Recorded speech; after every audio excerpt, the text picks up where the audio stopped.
Hi guys, bumili nga pala ako ng mangga sa Baclaran dahil nagsimba kami. Ayan, 50 pesos, 2 piraso. At humingi na rin syempre ako ng asin na may sili. Ayan. Ay, hindi naman ako lugi guys kasi halagang 50 pesos ay okay naman ang aking nabili. O, diba? Maganda naman siya at saka hinog na siya. Ayan. Kahit wala tayong puno na mangga, ay di nakakatikim rin basta may pambili. Crunchy pa. Ito ang aking nabiling mangga. With asin na may sili.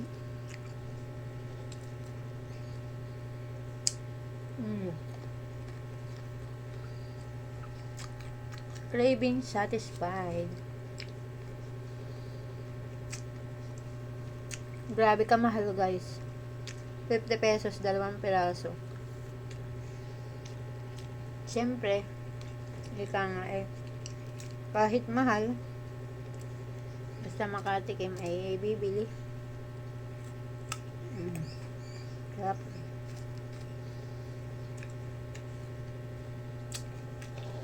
Solve ang cravings.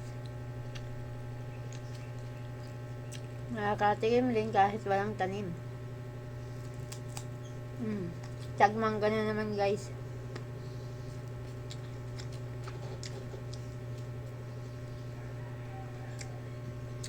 Handa na naman sa bungang araw.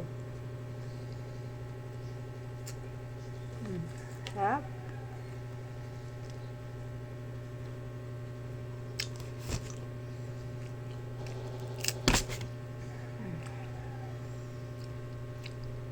Maniba lang na. Sarap.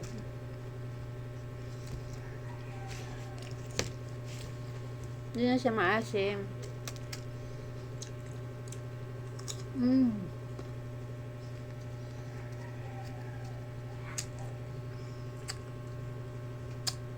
sarap ng asin, may sili. Medyo maanghang.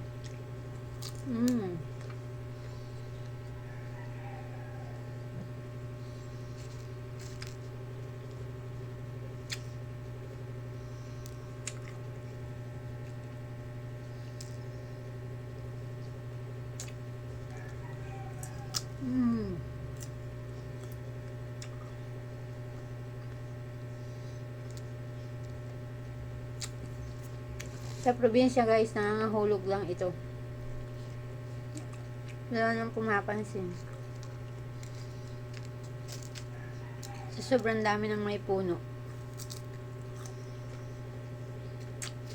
Dito sa syudad, ginto.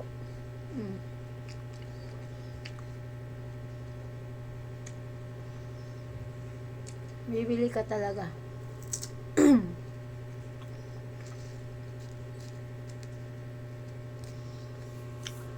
Solve.